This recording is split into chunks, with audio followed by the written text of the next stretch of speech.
Okay, actually, preparing to live stream. False countdown. All right, looks like we've got another like 5 seconds here. Redirecting to YouTube. Yeah, we're right live now. All right, people, we are live. All right, hey everybody, Josh Searson of World Alternative Media here. I'm joined by John Sneisen and Tim Picciott, and there is absolutely incredible breaking news today, as we've been reporting every single day of the week, it seems, for the last couple of weeks now. The Federal Reserve is talking about pumping the stock. Well, they're not talking about it, they are going to be pumping the stock market with about $1.5 trillion. The news stories actually say 1 trillion. We're going to go into detail on what all this actually means shortly, but let's go into the article out of CNBC here. This says Fed to pump in more than $1 trillion in dramatic ramping up of market intervention amid coronavirus meltdown. And the bullet points at the top just show the Fed announced a bold new initiative in an effort to calm market tumult amid the coronavirus meltdown. In all, the new moves pump in up to $1.5 trillion into the financial system in an effort to combat potential freezes brought on by the coronavirus. This was the second day in a row and the third time this week the Fed has stepped in. Stocks staged a sharp turnaround from earlier losses, though some of those gains were impaired, and the Dow basically pumped in 3 minutes, 5% before most of those gains being wiped out literally within about a half an hour after that. John doesn't have a lot of time with us here today, so let's go to John first, and this is stuff we've been talking about forever, John. What's it like to see this all coming to fruition, and what does this mean? Well, we kind of knew what was going to happen. We didn't know exactly that, it was going to be a repo crisis that was going on. So that's interesting. But yeah, no, just seeing it live it's pretty hilarious. And just seeing the response from the Federal Reserve and how they're trying to calm the markets. It was really funny when the announcement came out about the repo intervention. And, it jumped within 3 minutes, 5%. But then now it's almost back at where it was, like almost 10% down, which is just insane in history. We're actually, if we're going to land down at 9%, we'll be by far beating the worst day in 2008. And we're looking at actually the depression level daytime drops that we can beat, actually.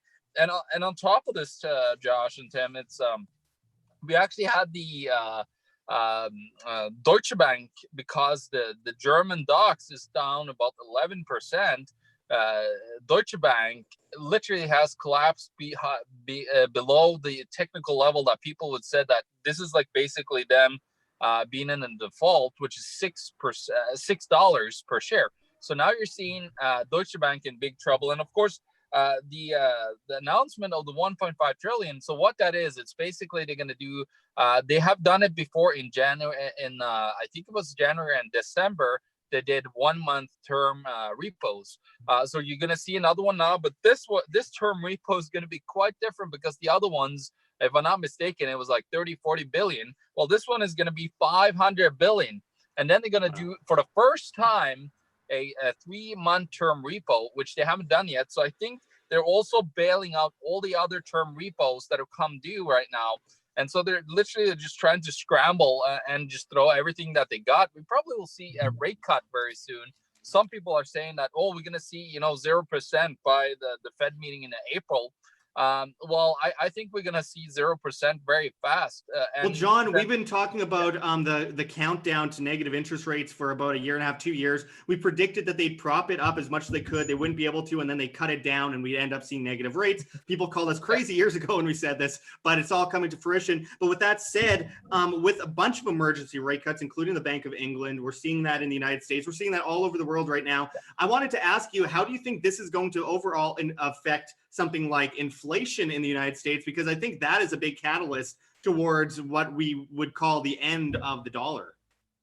I think personally, it's not going to reflect actually a lot of inflation right away, because this money is just getting pumped into the banking system itself as a backdrop for liquidity for the banks to keep actual enough reserves on their balance sheets with the Federal Reserve.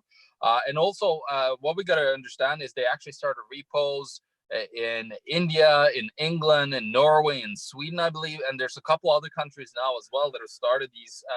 Basically, it's liquidity operations. So they're in the money markets where the banks needs to overnight actually save themselves from insolvency, technical insolvency. So they need to, borrow to each other. Well, that broke down on September 17th, 2019, and now you're seeing them just in there scrambling, which is insane. Like a 500 billion intervention. The biggest one so far was actually yesterday, which was $132 billion overnight repo operation. Before that, they actually jumped by 10% every day. They're basically when they started this whole crisis, they're soon to be doubling what they had back then in just overnight repos. But 500 billion in overnight repo, I would just like the 3-month term. I call that straight QE, but I might be stupid, but but with the amount of predicting we've done, I don't think any of us are stupid here. And honestly, I have to ask, John, while we still have you on the line, because I know you're in between work hours here, but I wanted to ask, because obviously Trump shut down the travel from Europe to the United States. You're a European. I can't remember if Norway is a part of one of the Schengen countries. Oh, yeah. Okay, so it is. So I have to ask, I mean, Norway's on lockdown. There's huge economic problems with the airlines. There's a whole bunch that comes into play here. We're talking about a potential bailout that's going to end up in billions of dollars lost. I'll tell you what's happening with Norway. So I pay close attention to that. They just announced in an emergency message yesterday that they were going to bail out all the corporations that are struggling. They will also, they started repo operations today. As of tonight when the market is closed, they're going to do overnight repo operations in Norway. They also announced, as of right now, just a couple of hours ago, I was speaking to my dad. They basically are closing all the schools. They're stopping air travel to a lot of places. And of course, they're telling the Norwegian population not to panic. My dad was in the store and he's like, yeah, I'm going to hoard a lot of shit right now. And everybody else is like that. And shelves are starting to dwindle in Norway, actually, he was telling me. So, people, you could tell people whatever you want to try to keep them calm. But you're not gonna be able to save the actual economy. So hey, Tim, go back to where stocks at right now. Let's have a quick look at this here. So stocks were currently down. What is that? Almost 2,000. So right now we're down 1,956, but rapidly developing situation. And this is after, mind you, this is after the Fed has already announced a $1.5 trillion stimulus program, and they're still. This is still going on. This is after Donald Trump is announcing, bailouts for all these different industries, potential. And actually, this is, I don't agree with Jim Cramer very much, but Jim Cramer actually came out recently and said that he's proposing a suspension of all taxes for the rest of the year. So that's the best thing I've ever heard from Jim Cramer.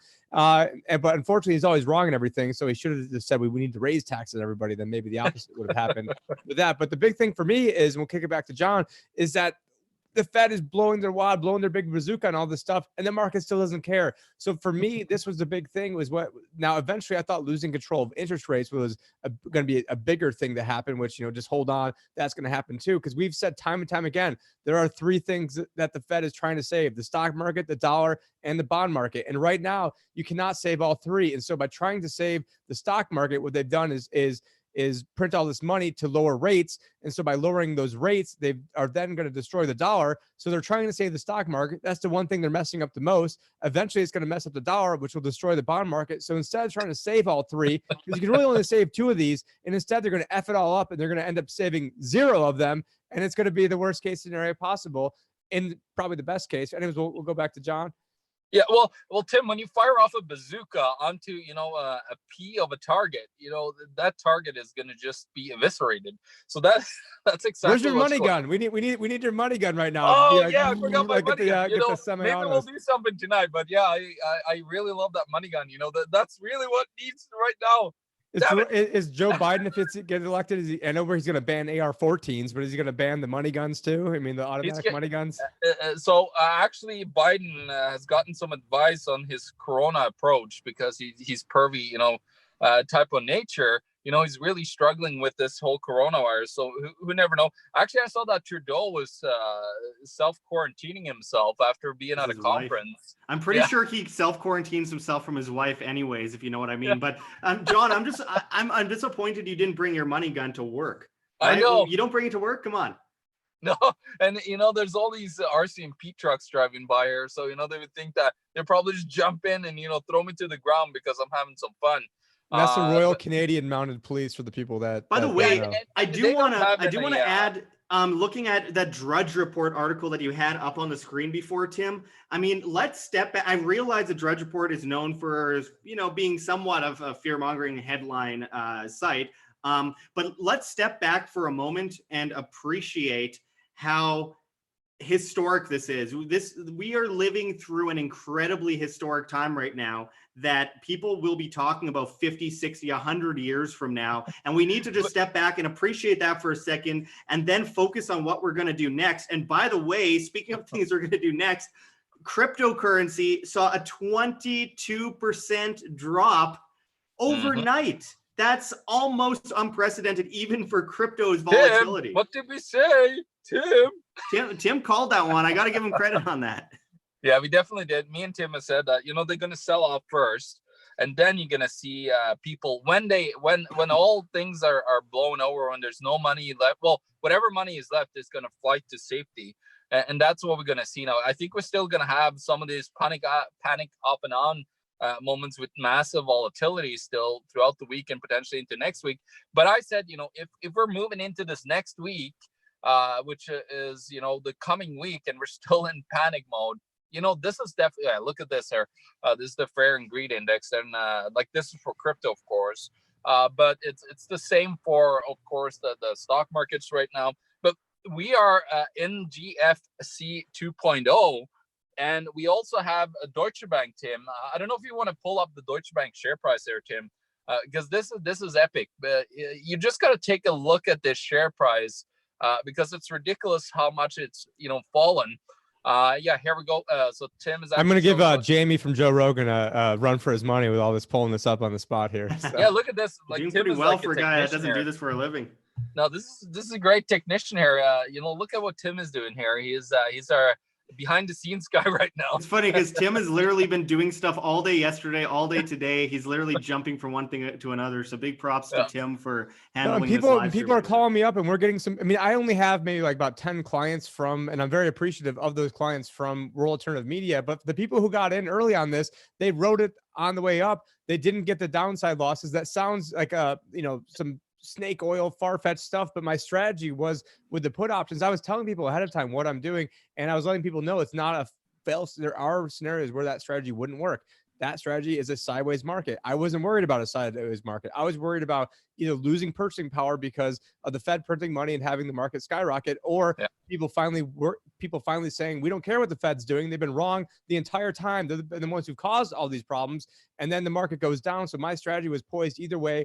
We bought put options between $16 and $17.50 a share, January 15th. Today, depending on which one, I bought some in November, some for January. Long story short, the ask price on those last time I checked was $85. So we're talking, you know, almost a 500% return.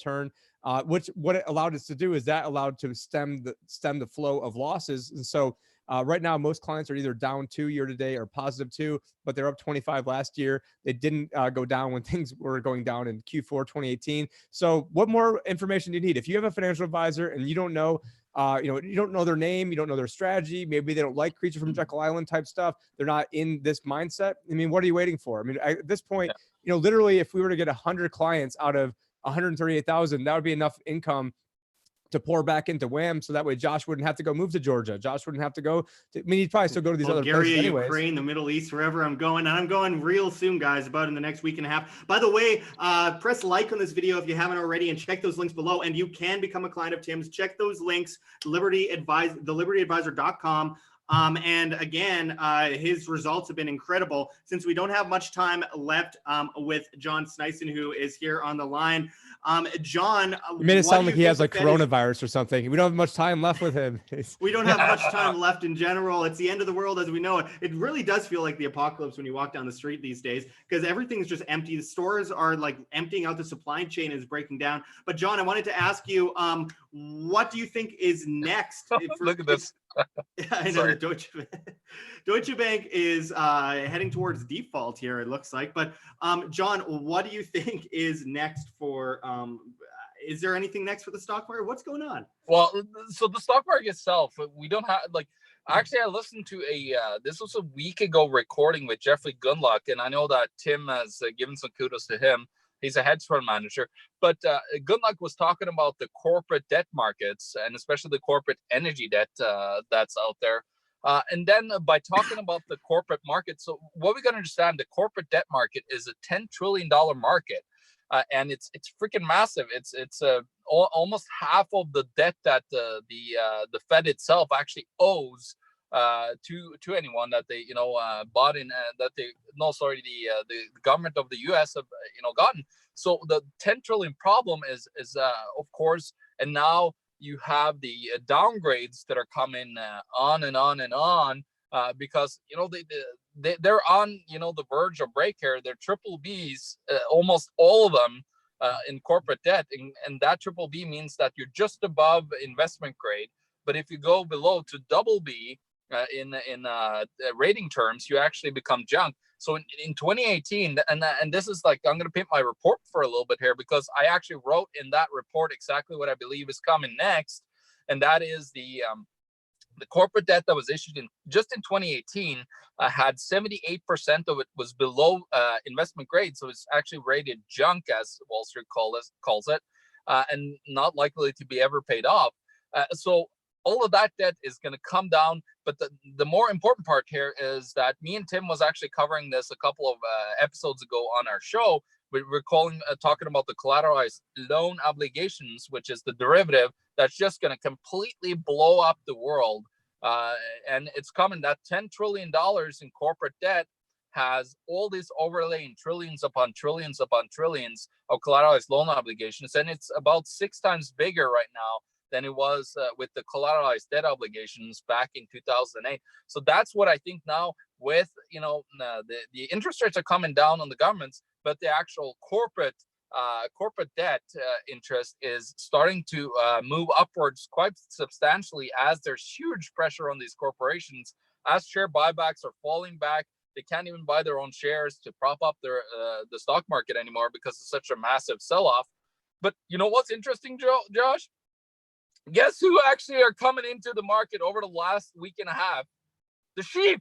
Everybody's moving into the market. The actual, so they listen to Kudlow and all these morons going on TV saying that buy the dip over a week ago, and they believe that, oh yeah, this is the time to get in, make the move, into stock market. And of course, right at the worst timing possible, everybody's starting to come in. It's just ridiculous.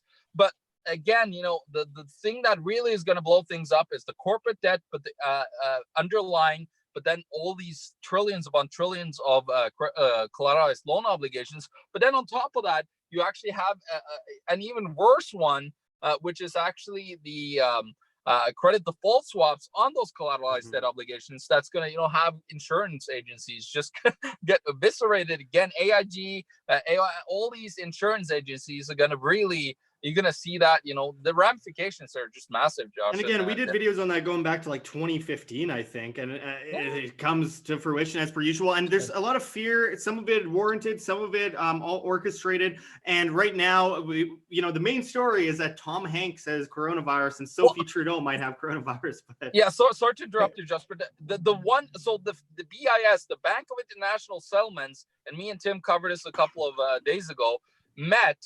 You know what they discussed? They didn't discover COVID-19. They didn't discover, debt problems for governments, whatever. They discussed CLOs.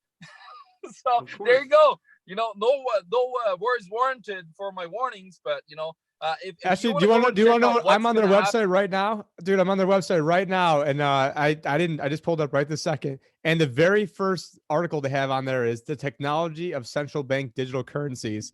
And so right now, this is the article they have on screen right now is the technology of central bank securities. Which yeah, they're definitely going to try and do with the Chinese demonetization. This is a natural. You got the coronavirus thing going on, so they're going to scare you not to use cash. That's a perfect, lay-in. On top of that, we're moving to negative interest rates, so they're going to need to get rid of cash. It's ridiculous there. But again, guys, what's going to happen there? Take a look at my report, my 2020 report. Go to theeconomictruth.org, and you'll find my report there. And the report goes into actually warning, especially about the CLO market, that I believe is, after the stock market calamities are continuing here, it's just going to put tremendous amount of pressure on the corporates and on that debt that's coming. In Norway, for example, the biggest airline company basically got rid of half of their employees, and they have so much massive debt, so they might actually go bankrupt right now. And it's Norwegian. It's one of the biggest airlines in Europe. So they might actually go under. And then you have a whole bunch of other things happening with that. All this panicking by central banks, trying to come in. It's not good. It's way too little, too late to even have a chance to save anything whatsoever. By the way, yeah. Tim has on the screen the video that I did with him at AnarchoVegas like on a week and a half before this is on the 15th, February 15th. Yeah, we days recorded it on the 15th. By the way, Tim, you didn't press like on this video. We posted this on the 21st or something, but it was filmed on the 15th, and we were talking about how the White House was considering a tax incentive for more Americans to buy stocks. And we're saying, like, come on, guys, if this isn't a desperate maneuver, I don't know what is. And they knew what was going to happen with Corona. They knew it was going to get bigger. They downplayed it for a while. They said it wasn't a big deal. The WHO, the CDC all said it wasn't a big deal. The mainstream media said it wasn't a big deal until suddenly it was. And now they're talking about it nonstop. But obviously, this is affecting the whole world, the travel industry, the amount of money getting pulled out of the travel industry right now, the tourism industry. I mean, flights are at incredible lows. I'm finding $100 one-way flights. Well, unless you're trying to get out of Europe, then Yeah. I mean, Luke was saying it's like $20,000 to fly from Europe back to America right now. Yeah, which honestly, why would you? America seems to be turning into a prison state right now, and I'm a little. Well, Italy is right now. Italian banks. Remember how many times we covered Italian banks, Josh? They were just down like 15% more. I think they're down 38% year over year almost. Their whole stock market is just ridiculous. But what you're seeing here is it's just all of these. So I'm not very worried about the coronavirus at all, to be honest. Hold on, we got the last 5-minute pump. We're 5 minutes to market close, so let's see what happens with any pump. We need like a little bell or something like ding ding ding ding. Last time I checked, it was down 1995. Now it's down 2,096 on the day for the Dow Jones Industrial Average at 21,456.58, and we got 4 minutes left until the close. I want to give a shout out to Chris Karabat's Zaphoid. So he's a major contributor to our economic discussion group Chris that we is have. awesome, yeah. Oh, where's the VIX there, or the VXO? Look at that. We've got so many things in this chat that it's very hard to see. I mean, you guys definitely want to check this out. We'll John and I will put a link down there below.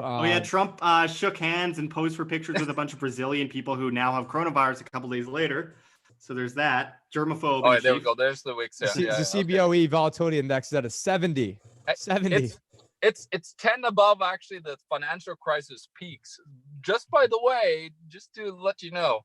So this is like, people are really panicking here. But you know what? All the panic aside about the virus itself, I'm more panicked about the actual 72. I'm more panicked about the actual response of these crazy governments, because we're seeing totalitarian approaches everywhere. Israel is banning gatherings over 100 people. You have gatherings as well. all over the United States in several counties and cities. They're saying that 200 or 100, whatever numbers they put out.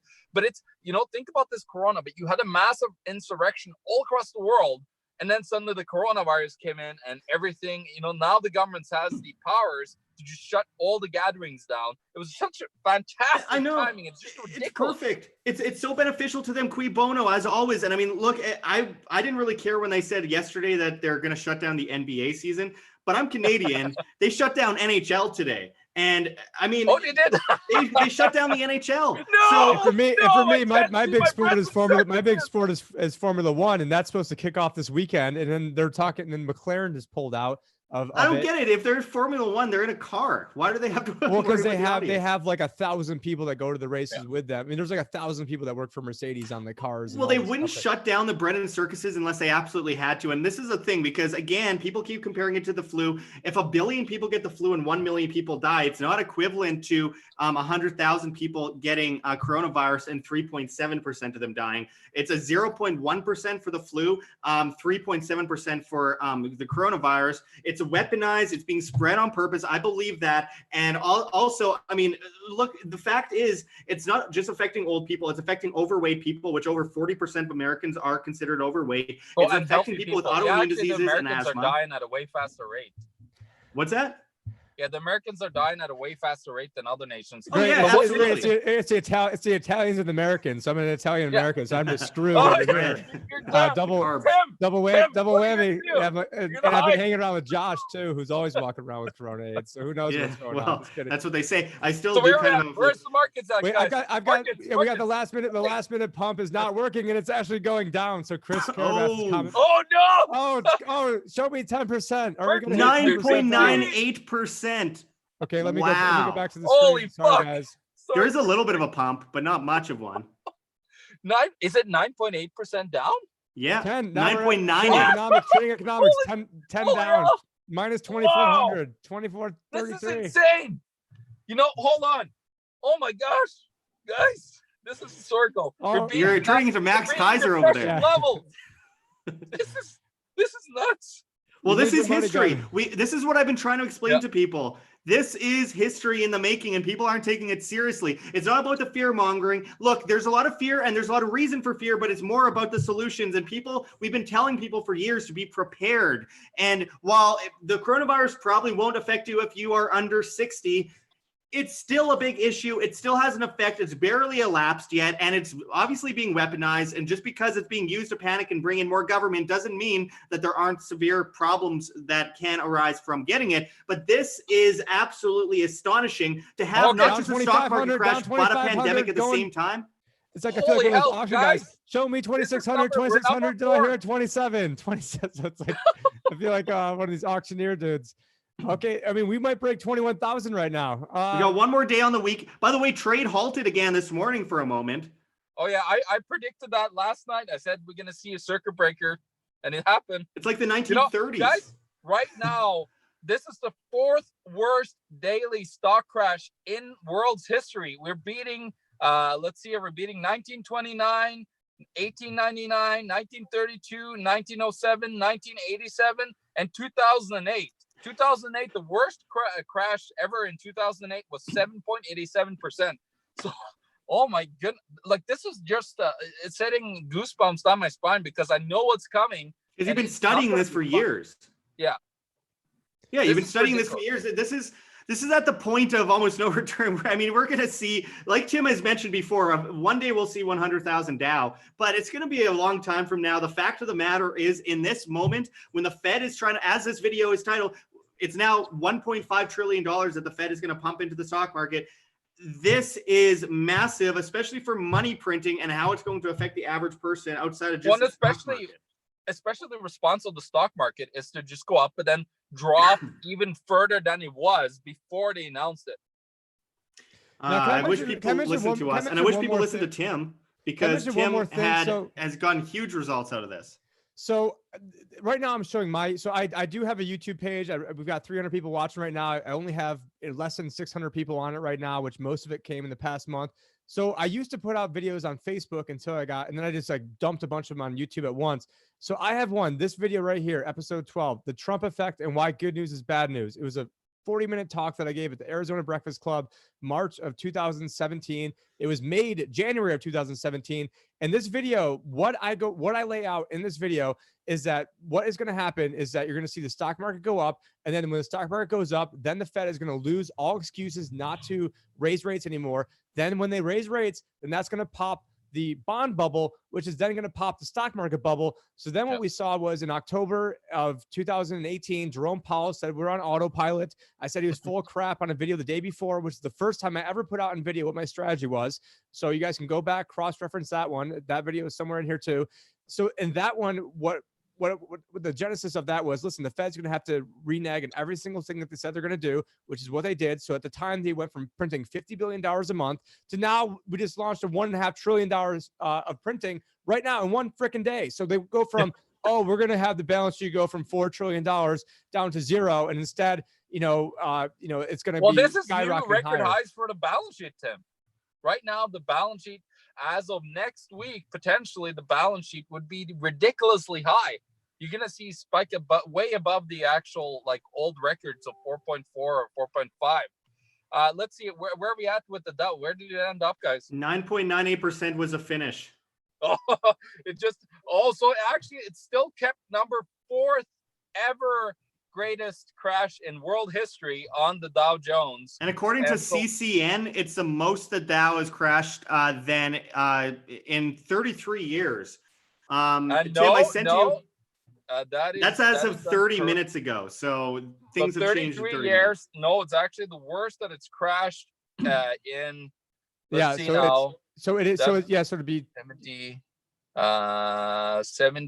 90 years. No, because the crash of 87 was 20%. Oh, sorry, yeah. So I was like 8 months. I was like 8 months old. So I'm 30. I'm 34 years old. So that happened when I was like about 8 months old. Were you trading back then, Tim?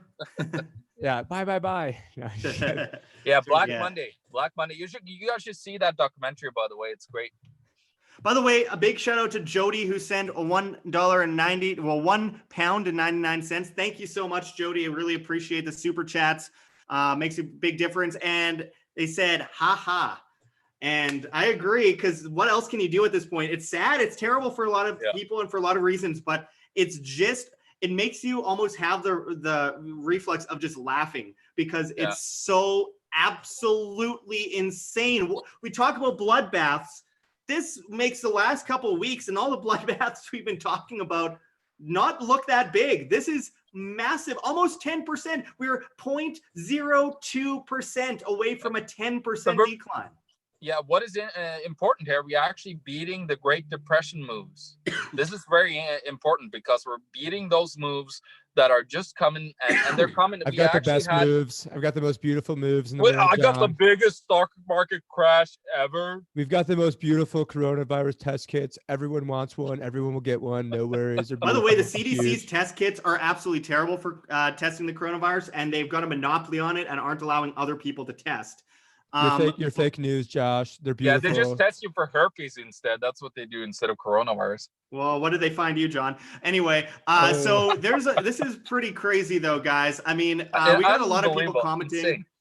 We've got a lot of people commenting, and honestly, when we're looking at the Great Depression, I believe it was in June 1929 when there was a minor crash, and then it started propping up, and people said everything was good. And then I think it was October 1929 when we saw the big crash. The worst one was on October 28th and 29th. It actually fell to 1 day 11.73 and 12.82. So again, where is the hysteria? Like, think of it. There's still some people claiming that this is a bear market. It's not it's a bull market, not a bear market, and that it's going to be okay. Imagine being that insane. Yeah, well, so right now here on screen. So this was originally a client video that I put out October 3rd, 2018. I then released it 2 weeks later. It only has 100 views on this. But if anyone goes back to this video, I point out all the different things that are going wrong in the economy, how you should play this. Literally, this was the day before Jerome Powell said on autopilot, and this has worked out 100%. So, I mean, anyone that got into this strategy, the market immediately tanked. They would have been down about 2%. Then they would have went up 25 last year. And then this year, they're down about another 2. So, I mean, what more proof do people need that I know what I'm talking about when it comes to actually managing money? People want solutions. And it's to be a win-win-win. You can have someone that knows what they're doing with their money, help manage your money, and it can help out WAM at the same time. Yeah, and the libertyadvisor.com, it's right down there, and his results have been absolutely incredible. By the way, I do want to give another shout out to Daryl Nugent, who sent €3 in the super chat. Thank you so much, Daryl. I really appreciate that. All this money is going to be worthless someday, but right now it helps us stay alive as a media. So I appreciate that. Hit the like button on this if you haven't already, and check those links below. I don't know how long John's sticking around. I don't know how long Tim is willing to stick it's around. like, you know, you got to stick around there because this is fucking historic, guys. This is ridiculous. This is just unbelievable. I'm almost speechless right now. Well, my next call isn't for another half an hour, and it's with the guy that had to reschedule once, so I wouldn't feel terrible about. So I gotta probably leave in like 10 minutes. So let's do another 10 minutes. But I can read off some of the names of the events that have been postponed or closed. So just by the way, Jody, I do not have coronavirus. I'm good. I just have a cough. It's been going on for like a month and a half. It's all. You have COVID-17. I did have a flu 2 days ago, and it lasted over like one day, and it was gone. I'm amazed. I feel good. It's all good. Josh's life is like a consistent 24-hour bug that this never ends. It's always some sort of bug. So we've got March Madness, no fans over there. NBA shut down. You just mentioned, I think MLB is now shut down. Lots of travel closures. Italy's on lockdown. Supposedly Norway's on lockdown, but John can get into that. Not quite, but very close though. Very close. It's so we got South by Southwest. That's canceled. Universal pushes Fast and Furious to April 2021. No, Monica. No, Norway closes down. Gaming events. So like the big E3 event, that's closed down. The coronavirus conference is closed because of coronavirus. I mean, how much? They had a coronavirus conference, and then they found out that people at the conference had coronavirus. So now they're doing all these checkups. By the way, they shut down parts of the Strip. They've shut down the buffets. The Mirage Hotel in Las Vegas has a few cases, and it's getting bad there. Poland shut down its borders, from what I've heard. So that's pretty cool. Poland does it a lot, to be fair. Poland has crashed. They're down like 38% or something. Their stock market, by the way. Yeah, and by the way, Magnus 4G63, a huge supporter. He's on here all the time, and he's been commenting for years. Anyway, he says that governments are taking some huge tyrannical leaps these days. Forceful entry into private homes and arbitrary kidnapping of people they suspect being sick are now legal here in Denmark. Absolutely, we are seeing that across the board, and we're looking at martial law in parts of like New Rochelle in New York, or in New York State. And Governor Cuomo is making some unprecedented moves. The travel ban from Europe, though it doesn't include going to Europe, which is kind of strange. And again, you can travel from Europe to Canada and then just go across the border. I just don't get these government arbitrary rules. It's just so stupid. Problems when government exists, anyways. That's my series that I always post. Yeah, this is a weaponized illness for sure, though. Yeah, you know what's interesting with this whole Norway thing? Actually, it's Iran. It's Norway is the most infected per population in the world, by the way. And then second is Iran, where there's like there's like 10 something, almost 12,000 people that are infected officially. I thought Norway was like in 6th or 7th place. Well, yeah, but that's actually with numbers itself, like actual physical infected people. But per capita, we're actually number one. Yeah. Oh, right. Yeah. Well, we're number one.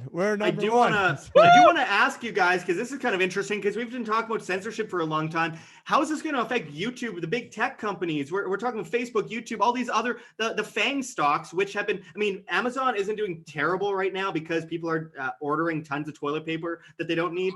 But you look at like Facebook, you look at YouTube, Google, Alphabet, these companies have been bubbled for so long, and there's no reason for the value that's been placed on them. We're looking at a 1.600% increase in their price going from 2008 to I think 2017. Well, yeah, and their total market cap was almost, like last time I checked, it was about 27% of the total S&P 500, which is just beyond ridiculous, right? So like 4 companies are 27% of the whole market. It's just let's not forget that video that Josh and I shot right before the market started going down, where Josh titled it "Stock Market at Serious Risk, Government Attempts to Stop Crash."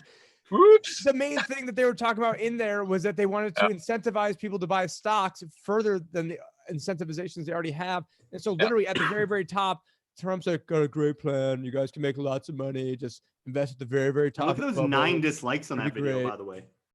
Probably because of a crappy impersonation. But I'm just thinking, like, Facebook and YouTube, these companies, have to grow or die. I mean, they're in a position that they're so big that they have to keep growing or they collapse. And how are they going to grow from this? They're censoring people. People hate them, and the stock market's crashing. They're not doing anything good or new. The Libra failed terribly with Facebook. I mean, these companies are going to end up in a tailspin in no time. I don't know. What do you think of like companies like Tesla? Because I mean, Tesla saw a massive pump this year. How have they been doing? I'm going to check that out right now. Tesla. Let's see, Tesla Well, it's shares. still at 561, which is still a big jump from. But it's down 11.62% today. How's the banking stocks doing in the U.S.? I just want to can anybody Tim? Can you check that? Okay, I mean, I've got the Tesla one pulled up. 560. Yeah, Tesla fell 11.62% today, which is not bad. Good. They didn't beat the Deutsche Bank that was down like 17-18%. What were you talking about with like Deutsche Bank technical default and something at $6? Could you get more into that, John? Yeah, so it was a huge technical level that technical traders were talking about. If it breaks through that level, it is basically what they're basically mirroring Lehman Brothers, basically what Lehman Brothers share price was doing. So they're saying that because the Lehman Brothers, how close it looks like Lehman Brothers, they said that this technical level at $6 would be the total breakdown at the start of the total breakdown of Deutsche Bank, and it looks like that might happen. We're not sure yet, but it's definitely getting close to what that could be. And of course, me and Josh called out Deutsche Bank being Lehman Brothers 2.0 about 3 years ago. I think we had a video, Josh, talking about it. So we've been on the ball. We understood that Deutsche Bank was in a lot of trouble because of all their massive book. Like last time I checked just months ago, it was $43 trillion in derivatives on their books still that they haven't been able to offload anywhere. And so what you got to understand, Deutsche Bank is kind of the satellite of JP Morgan in Europe, and they're being used for the derivative trading throughout all of Europe. And of course, on top of that, Deutsche Bank has also been used by the ECB as direct bailout mechanism for all the southern states that are going bankrupt now, left, right, and center. So Deutsche Bank is in so much trouble together with most of the French, Societe Generale and a whole bunch of other big banks over there in Europe. And as you're seeing, just more and more repo interventions, guys, we are just seeing, and I said it yesterday, we're going to see massive crash today. This is probably the GFC 2.0. I don't know about you guys, but I think this is some serious. So Ontario school just shut down for 2 weeks here in Canada. So we're starting to see that here. Which I'm not against. If they're going to shut down public schools, that's doing the kids a lot of good. But hey, I want to mention, Jody mentions UK banks down 12%. I've got the XLF, which I'm not making recommendations on, just pointing this out. So it is a bank ETF, and it is down pretty massive today. Yeah. Well, I mean, so if UK banks are down 12% right after their emergency rate cut 2 days ago, ETFs. They're down 25% year to date. Evan F says, how can Deutsche Bank stay funded? That's a good question there. I think of money printing. Guys, they're being used by the ECB to actually do the bailouts. They are the ones that are lending the money to the countries that are bankrupt, like Greece, Spain, Portugal, and all those countries, and Italy. So they're actually the bailout mechanism that they're using big time to lend to those countries to try to save them. But they're all bankrupt down there in Europe. They've been bankrupt since 2008, and nothing is going to get better at all. And you saw that with the massive stock crashes in Europe. They were down like 10 to almost 20%.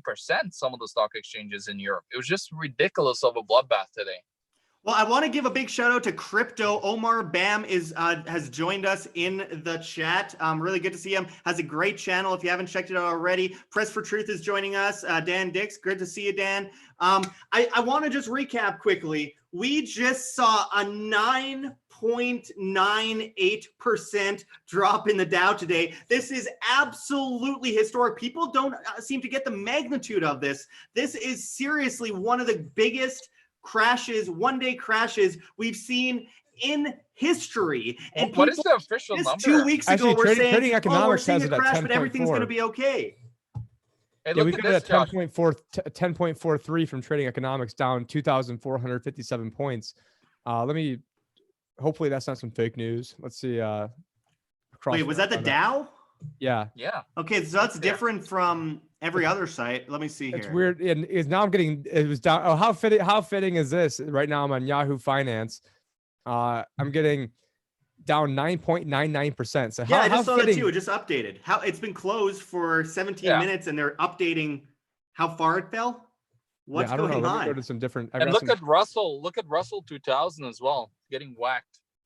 Yeah, let me go to home over here. So let's keep in mind that this could very well just be beginning, guys. This could just be the beginning, because look, we are looking at possible bailouts for the airline industry. We're looking at the potential of billions wiped out from tourism. We're looking at potential of businesses, restaurants, grocery stores being shut down, exactly why we ask you to prepare, and we have for years. This is historic. We are living, this isn't making history. This has made history, and we're living it. And we need to be very, very cautious about what we do next. This isn't about fear mongering. It's about, this is reality, and we need to assess that reality and get out of it safely. Yeah. Actually, what do you guys think is the best way to get out of this insanity? Because I mean, like, a lot of us are prepared, but most people haven't. Well, the financial crisis really started on September 17th, 2019, when the actual Fed had to bail out the banks that are not lending to each other because of some serious problems. And of course, the COVID-19 is just like, it literally has thrown like it's like a Ferris wheel having like a whole tree blow into it or something like that. If you can put it on a scale, it's just ridiculous what just happened with COVID. But then, of course, this highly leveraged, highly massive bubble that we've had, Josh, it's just, being popped because of this. And it's just going to get, this is going to get worse and worse. I do believe that the financial crisis started really on September 17th, 2019. When we look years ahead of time, that might be, the actual, in documentaries and everything that are coming out. I'd even venture to say that it started October 4th, 2018, when Jerome Powell said we're on autopilot and then started raising the rates. I would say that might even be more of the date for myself. What I'm going to pull up on screen right now is the Russell 2000. The Russell 2000 is much more indicative of everyday American companies. Whereas the S&P 500 is more of an international index. So of course it's freezing up at me right now, but take a look at Trump was voted in right around here. We're basically at the same level from when Trump was voted in. Now, if you take a look at when Trump got into office, I'm just kind of eyeballing this over here. We are actually below the right around even below those levels from when he got into office. So the Russell 2000 wasn't even up that much to begin with since Trump was in office.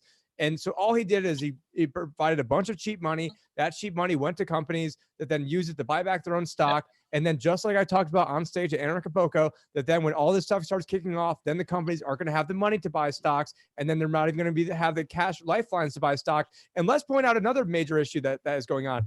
The company Boeing had a $13.7 billion line of credit, and they withdrew the entire thing yesterday or maybe the day before because they were worried about the banks freezing up and not being able to extend credit. So Boeing is like, thank you very much. We're going to take all of our money right now and play with it. I mean, maybe the bank could then just take their money. Well, by the way, I want to add to this quickly because, John, you mentioned September 17th, and I'm looking at Wham videos right now. On September 18th, you guys did a show, September 18th, you guys did a video called Emergency Liquidity Crisis. Fed slashes Fed funds rate and injects $75 billion into the repo markets. And then I go to September 20th. You probably put that out a day later. To save market from collapse. This won't end well. And this is right around the time that you're talking about the beginning of that financial crisis. And you probably put that out a day later. So we made it the day before, which was on the 17th of recognizing. Absolutely. And I do want to add that the second one, Fed desperately attempts to save markets from collapse.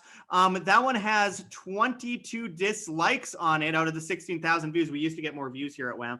And I'm looking at it and I'm seeing a whole bunch of comments about how fear mongering, stop BSing. This is all fear. It's just, why does it take the best was the video that came out before people listen? The best was the video that came out. What was it on that we made on February 15th? I think you released it on February 18th. The one that we just mentioned. Someone in the comments like, yeah, right. The stock market's never been better. So I'm like, okay, that literally took 2 days for that tweet not to age very well. Or John and I had a video June of last year calling for negative interest rates, and people are like, oh, what are you guys? Fortune tellers. Now, as of last week, CNBC, I took a picture of the article, and it said, it was actually on the screen, and it said there was I believe it's 15 or 17% chance of negative interest rates is what the actual implied interest rates would be in June of this year or July of this year. So now that's even the establishment news saying we're going to have negative interest rates, or a good chance of that. As soon as the rates drop to zero, you're gonna have negative interest rates automatically, because there's gonna be certain bonds that are pushed into negative.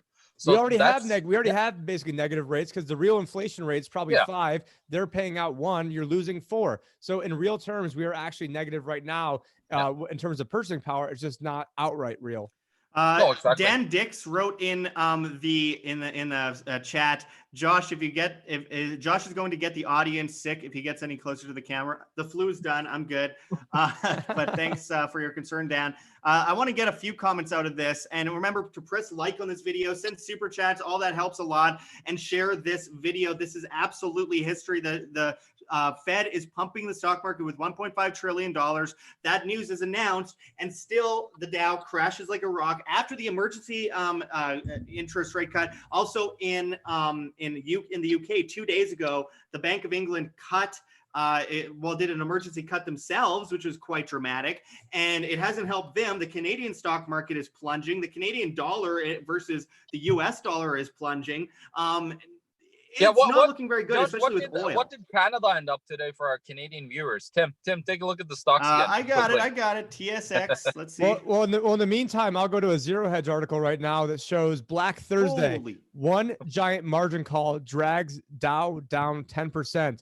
And it says the fact that treasuries, munis, and gold are all getting hit tells me that everything is for sale right now. Yeah. One giant margin call. Margin calls. What did we say? Where even the safe havens aren't safe anymore, except for cash. And then it goes on to show, and that was just incredible, because I was going, Luke and I were shooting a video, and the headline on Drudge is Fed pumps 500 billion. Then by the time, literally 2 minutes later, the headline was Fed pumps $1 trillion. And then I messaged you, and then we're going to do this video. And by the time we set up the video, it's 1.5 trillion. I know. It's just, I can't even keep up with it. And people are like, you need to get out your podcast quicker and stuff. So I just hired somebody who they're going to take the videos, pump them out as podcasts. So if you guys want, and I'm going to go back and put some of the Wham ones on there as well. So there is the Liberty Advisor, you can listen to this audio as what I'm trying to get at. It's just going crazy. I have to cut in because this is insane. John, you asked about the TSX. The TSX is down 12.34% today. 12.34%. Josh, so remember I was saying that the CIBC and other banks were sending letters to people that I know. They were showing me the letters that don't panic, please don't sell anything, because this is just, overblown, like it's going to blow by. And of course, as they're saying that, and they're locking down accounts even in Canada right now. And then that was before the 12% drop of today. Well, I'm just hoping that all this COVID-19 stuff doesn't delay the making of The Big Short 2 now. So if they can't get together to make the movie The Big Short 2, I mean, we're going to have to wait another year or something. But they could have just watched all the prequels watching John. Tim, we're going to have to produce it now. We're going to be a part of it. We're just going to have to make it remote. I called up the CLOs.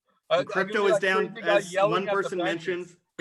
Crypto is down 25% on the day. Obviously on the day, I shouldn't say on the day because crypto is just 24 hours, but nonetheless, it's down 25% in the last 24 hours, which is huge. And again, this is what I was talking about yesterday on our show last night with Tim, is that with the stock market, with war, with famine, with things like hyperinflation, with pandemics, Bitcoin, I believe, will likely go up. With the stock market, apparently not. It's showing itself to not be a safe haven against the stock market. But when the money comes printing, and we're looking at a lot of money about to be printed in, I believe that's going to have a dramatic effect on crypto, especially Bitcoin, leading up into the halving, which happens on May 14th this year. Well, we're going to put a huge amount of money. It's going to be the most beautiful money ever. It's just going to inject it into the system. Tim, everybody had to sell off. you and me have been calling this all the time. You were saying that everybody has to sell up because everybody was on the margin calls, like, and everybody had to just liquidate whatever was positive and then sell it off on all the massive, crazy negative stuff in order to, even stay solvent. So that's, of course, that was just a natural that happened to gold. And I like Bitcoin is modeling gold very similarly. So both you and me have been saying that, both of them are going to sell off first, but then as the dust settles, that's when things are going to take off. And I have been seeing a lot of comments, not necessarily right now because I'm not looking at the comments, but basically accusing me of ripping Peter Schiff off. And I will say that I didn't even know who Peter Schiff was until 2010 or 11. But I do listen to a lot of the stuff. I do agree with a lot of the things he's saying. However, you look at Peter Schiff's investment performance versus my investment performance, and I differed on that one. I differed on Bitcoin and crypto. And I even said at the top that, you should sell at the top. And I was on Anarchast January 3rd, 2018, saying you should sell. And then here's the way to sell to avoid taxes. And so on the way up, I was telling people to get it. At the very top, telling people they should sell it. And unlike Peter Schiff. And so people are saying I'm just copying his strategy. I take information from different people that I think are, that know what they're talking about, John and Josh being two of them. And however, I've deviated at key moments. And so I've deviated with Peter's strategy. Is the difference between him and me is I made 25% last year. I don't think he did. And then we also, this year we're down like 2, and his strategy has people, I think he only has them like 5-10% in gold. The rest are all in European stocks. The European stocks have gotten creamed just as much as the American ones, if not even worse. If not even worse. When mathematical logistics work, they work. I don't understand why people say the same thing to J. Edward Griffin. They say he ripped off some other guy's book. And I talked with J. Edward Griffin about this, and he's like, okay, so there's a history of the Fed. That history is a legitimate history. If I talk about that history and say this is what happened, and someone else also writes about that history and says this is what happened, it doesn't mean I'm ripping them off. I'm telling the true history of what happened. You don't have an intellectual monopoly on ideas. That's just stupid. Like my book is full of hundreds upon hundreds of ideas that are, some of them are as ancient as 3,000-4,000 years old. That guy lived 3,000 years ago. He had a monopoly on that, so you can't copy that. By the way, Paul Potato, which is a great name, by the way, Paul. Paul Potato says silver or Bitcoin. He says silver or Bitcoin. What do you guys think? In your opinion, of course. I can't give any recommendations, but John, what do you think? You can give my opinion ideas right now. Is the gold silver ratio was just peaked over 100 to 1, and that just usually it corrects down after the financial crisis at the bottom. And then it just jumps like crazy way past gold in returns. That's what it does historically. So that's not even financial advice. That's just what potentially could happen. If it continues, it's I think the last 4 crashes, it's done exactly that. So and by the way, silver has been incredibly yeah, Edmund Bugos. Now I get it. Helicopter money will fix the toilet paper shortage. That's pretty good. And I go, well, the toilet paper shortage is for when the SH, hits the fan. So I don't know. Yeah, exactly. There's going to be so much shit on the streets. You had to say it, John. I'm so demonetized. Hey, so, and that's why you should send the super chats, guys. But, with silver, it's been so heavily manipulated and held down for years by banks like Deutsche Bank, BNP Paribas. You could say the same about Scotiabank and, HSBC and all those guys. They've all been caught red-handed. JP Morgan, it's something they did for a long time and do for a long time is spoofing markets. So silver is, I believe, in my opinion, undervalued. But with that said, I don't understand why so many people buy at the top and sell at the bottom. It's like panic mode. When it drops like a rock, everyone's like, oh my God. And they sell at, like, for example, $3,000 Bitcoin. And then it goes up to like $12,000 Bitcoin and everyone's like, I gotta buy.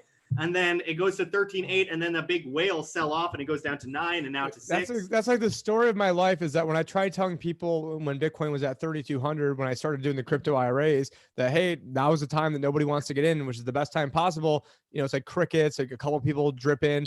And then when Bitcoin's at 10,000, all of a sudden everyone's knocking on my door saying we need to get in. And so right now, with the fear and greed index, let me pull this up on the screen right now. Historically, whenever you want to buy when others are fearful and be fearful when others are buying. I think that's a Warren Buffett or Benjamin Graham quote.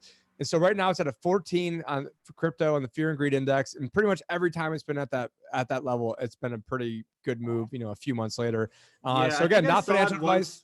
hit like 19 or something. Like I think it was back in 2019, beginning when it hit $3,000 per Bitcoin. Yeah. People threw a fit. Well, it was at around so last year around this time it was about 13 or 14, except the difference is we were closer to like 3,000 last year, 4,000 last year. Now you're getting much higher lows when people are starting to freak out, which to me is a long-term good bullish sign.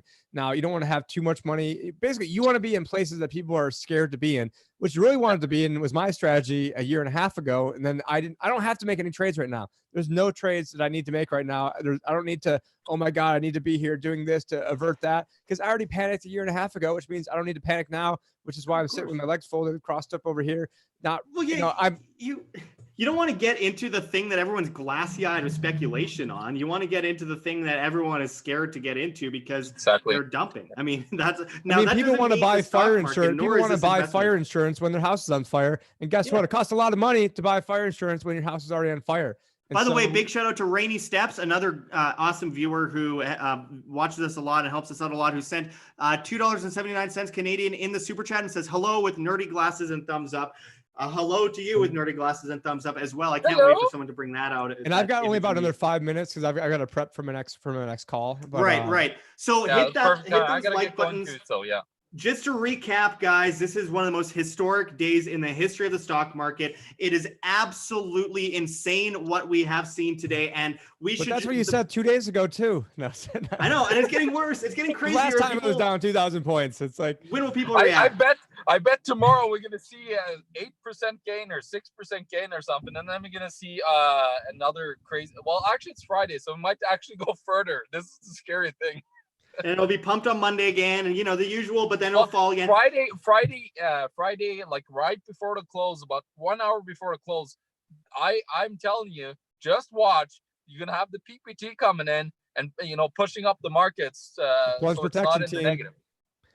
Yeah, John and I did a video, was it 2 days ago, on the plunge protection team, so you guys might want to check that one out. It is on Wham. It's part of the Tim and John show. So we will be doing a lot more Tim and John shows, so you guys stay tuned to that. It's a little bit longer format for some of you that might like that. And make sure to check those links below. Check out my new channel, Whamcast, which I'm going to be doing podcasts on shortly. You could go subscribe to there. It's linked below. Check out thelibertyadvisor.com to become a client of Tim's. There's a bunch of links, including John's book down there, who predicted this stuff years ago. And we got a lot more coming at you guys. So hit that like button. We appreciate you guys supporting. Share, check GoFundMe, Patreon, subscribe, start. Join us on float.app, flote.app. And we really appreciate you joining us. The apocalypse is kind of weird, but we're going to get through this together, guys. So I appreciate everyone joining us. We can get through this. Be prepared, responsible. Freedom and responsibility play hand in hand. Thanks, you guys, for joining me, and thanks for running all this, Tim. Until next time, this is Josh Sigurdson, John Sneisen, and Tim Picciott signing out from World Alternative Media. Find the truth. Be the change. And you actually do a lot better with my last name than Luke, so leave it with that. Thank you.